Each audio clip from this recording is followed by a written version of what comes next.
पूछा है संसार में दुख का कारण क्या है। फिर अगला प्रश्न पूछा है ईश्वर का स्वरूप क्या है, जीवात्मा के लक्षण क्या है, धर्म की परिभाषा क्या है, संसार में ज्ञान का स्रोत क्या है। अब तुम समझ सकते हो मैंने शाहजहांपुर में इन पर क्यों नहीं बोला। इसके बाद फिर बचता क्या है।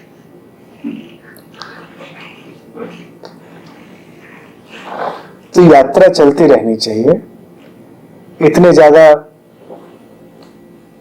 उत्तर इंसान इकट्ठे कर लेता है, उत्तरों के नीचे दब जाता है। आजकल के मनुष्य की जो सबसे बड़ी विडंबना है वो उत्तरों के बोझ से दबा हुआ है, सांस भी नहीं ले पाता ठीक से।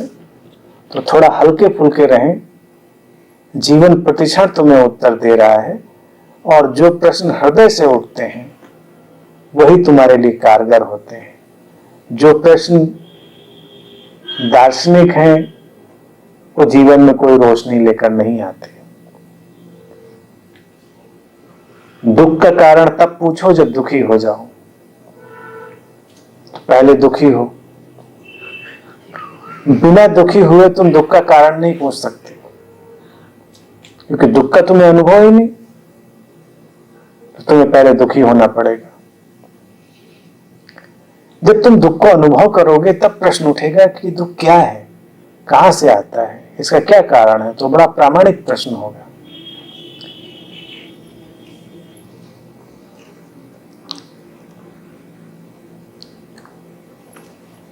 बाकी सारे प्रश्नों का उत्तर भगवान बुद्ध ने भी नहीं दिया था, इसलिए मैं भी नहीं देता।